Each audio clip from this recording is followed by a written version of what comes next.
आप रिलायंस इंडस्ट्रीज और उसके धन कुबेर मालिक मुकेश अंबानी की बेइंतहा कमाई के बारे में तो जानते होंगे, लेकिन आज हम आपको गुजरात के एक ऐसे शख्स की कहानी बताएंगे जो दौलत के मामले में अंबानी को भी टक्कर दे रहा है।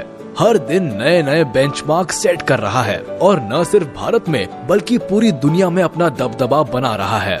जी हाँ, सही समझे आप, हम बात कर रहे हैं भारत के मशहूर बिजनेसमैन गौतम अडानी की, जिन्हें एक वक्त था जब आर्थिक तंगी के कारण पढ़ाई छोड़नी पड़ी थी, लेकिन आज ये एयरपोर्ट से लेकर बंदरगाह और कोयले से लेकर घर में इस्तेमाल होने वाले तेल तक से पैसा कमा रहे हैं। लेकिन कम ही ऐसे लोग हैं जो उनके बारे में बहुत ज्यादा जानते हैं। तो अगर आप भी गौतम अडानी की कामयाबी का राज जानना चाहते हैं तो फिर बिना वीडियो स्किप किए हमारे साथ देखिए उनकी जिंदगी और व्यापार का सफरनामा। गौतम अडानी यूं तो रिलायंस इंडस्ट्रीज के संस्थापक धीरूभाई अंबानी की ही तरह पहली पीढ़ी के बिजनेसमैन हैं, लेकिन आज उनकी नेटवर्थ बाकी उद्योगपतियों से कई ज्यादा है, क्योंकि एक डायलॉग है जिसे अडानी ने सिद्ध साबित किया है। वो है, कोई धंधा छोटा या बड़ा नहीं होता और धंधे से बड़ा कोई धर्म नहीं होता। अब हम ऐसा इसलिए कह रहे हैं क्योंकि समय के साथ अडानी को जो भी धंधा मिला उन्होंने उसे पूरे मन से किया और परचम लहराते चले गए। लेकिन उनके फर्श से अर्श तक पहुंचने का सफर काफी जद्दोजहद भरा रहा है। उनका जन्म सन 1962 में अहमदाबाद के एक आर्थिक रूप से कमजोर परिवार में हुआ। पिता का छोटा सा काम था, लेकिन कुछ खास चल नहीं रहा था। ऐसे में वक्त के साथ आर्थिक हालत और बिगड़ते चले गए, जिसकी वजह से गौतम अडानी को अपनी पढ़ाई बीच में ही छोड़नी पड़ी और काम के लिए हाथ पैर मारने पड़े। इसी बीच वो बड़े शहर से बड़ी उम्मीदें लेकर कम उम्र में ही मुंबई आ गए, जहां शुरुआत में तो काफी संघर्ष करना पड़ा, लेकिन कुछ वक्त के बाद उन्हें एक डायमंड सप्लायर के यहाँ नौकरी मिल गई। 3 सालों तक काम करने के बाद उन्हें समझ में आया कि जिंदगी में करना क्या है, इसलिए उन्होंने नौकरी छोड़कर अपना काम शुरू किया और झवेरी बाजार में डायमंड ब्रोकरेज कंपनी की शुरुआत की। गौतम अडानी को अपनी जिंदगी का वाय पता था, यानी वो काम क्यों कर रहे हैं, इसलिए उन्होंने जी तोड़ मेहनत की और कम उम्र में ही धंधा दौड़ा दिया। लेकिन उनकी किस्मत चमकी 1981 से, जब उनके बड़े भाई ने उन्हें अहमदाबाद बुलाया।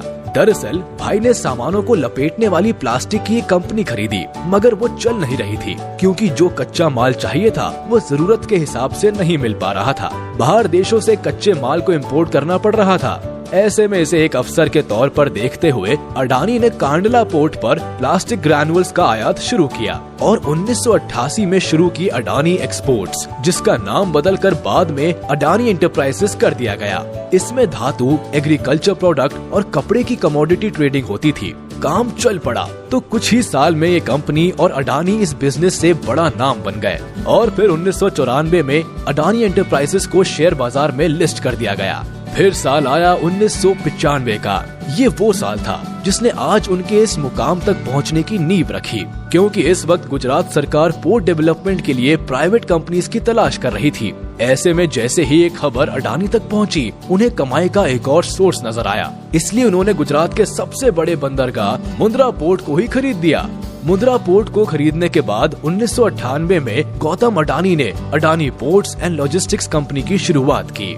वैसे ये बंदरगाह की खासियत के बारे में बताए तो करीब 8000 हेक्टेयर में फैला ये पोर्ट आज भारत का सबसे बड़ा निजी बंदरगाह है और इस पोर्ट से पूरे भारत के लगभग 1/4 माल की आवाजाही होती है। साथ ही ये जगह स्पेशल इकोनॉमिक जोन के तहत बना है, तो प्रमोटर कंपनी को कोई टैक्स भी नहीं देना पड़ता।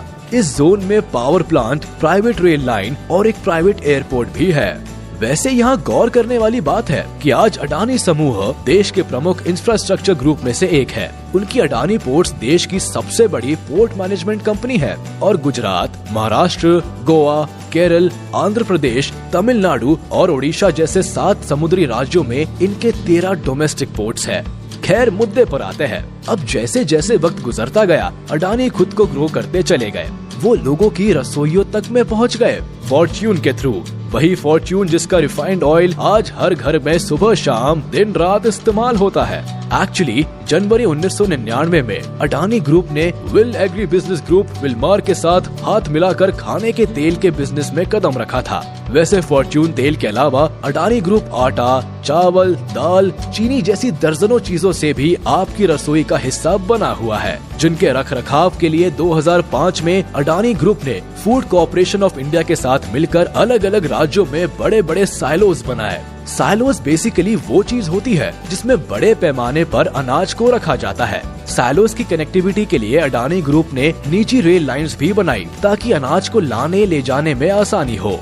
कहते हैं कि हीरे की परख जौहरी ही जानता है, इसलिए अडानी को काले कोयले में भी पैसा दिखा। उन्होंने डोमेस्टिक इलेक्ट्रिसिटी का जनरेशन किया, बड़े बड़े राज्यों को बिजली सप्लाई करनी शुरू की, लेकिन इतने बड़े पावर प्लांट को चलाने के लिए जरूरत से ज्यादा कोयला चाहिए था। इसलिए दिमाग चलाया और ऑस्ट्रेलिया की एक कोल माइन को खरीद डाला।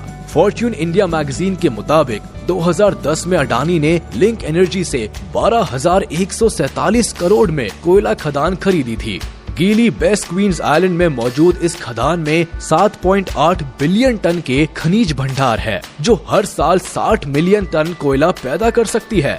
इसी तरह इंफ्रास्ट्रक्चर की कमी से इंडोनेशिया में मौजूद तेल, गैस और कोयले के लिए अडानी ग्रुप ने साउथ सुमात्रा से कोयला ढुलाई के लिए $1.5 अरब निवेश करने की घोषणा की। उस समय इंडोनेशिया निवेश बोर्ड ने बताया था कि अडानी समूह 5 करोड़ टन की क्षमता वाले एक कोल हैंडलिंग पोर्ट का निर्माण करेगा और साउथ सुमात्रा आइलैंड की खदानों से कोयला निकालने के लिए 250 किलोमीटर रेल लाइन बिछाएगा। खैर, अडानी अपना कारोबार फैलाते गए और पैसा अकाउंट में आता चला गया। जिस अडानी साम्राज्य का कारोबार 2002 में $76.5 करोड़ था, वो 2014 तक आते आते बढ़कर $10 अरब हो गया। साथ ही वक्त की जरूरत को देखते हुए अडानी ग्रुप ने नेचुरल गैस के क्षेत्र में भी बिजनेस को बढ़ाया और 2017 में सोलर पीवी पैनल बनाने शुरू किए। उधर बंदरगाह और निजी रेल लाइन के बाद अडानी ने एयरपोर्ट्स की तरफ उड़ान भरी और 2019 में अहमदाबाद, लखनऊ, मंगलुरु, जयपुर, गुवाहाटी और तिरुवनंतपुरम जैसे 6 हवाई अड्डों के मॉडर्नाइजेशन और ऑपरेशन की जिम्मेदारी उठा ली। अब अगले 50 सालों तक अडानी ग्रुप इन सभी एयरपोर्ट्स का ऑपरेशन, मैनेजमेंट और डेवलपमेंट संभालेगा। वही मुंबई इंटरनेशनल एयरपोर्ट लिमिटेड में भी अडानी ग्रुप के पास 74% की हिस्सेदारी है और ये किसी को बताने की जरूरत नहीं कि भारत में मुंबई एयरपोर्ट दिल्ली के बाद देश का सबसे बड़ा एयरपोर्ट है। वैसे जिस तरह सुंदर आकार लेने से पहले सोने को खूब तपाया जाता है, ठीक उसी तरह गौतम अडानी को भी जीवन में कई तरह का ताप झेलना पड़ा। उनका सामना कई तरह के विवादों से हुआ, लेकिन उन्होंने सबसे पार पाया और एक अलग मुकाम हासिल किया, जिसका नतीजा है कि आज गौतम अडानी का कारोबार पूरी दुनिया में फैला हुआ है। तो चलिए आप भी हमारे इस वीडियो को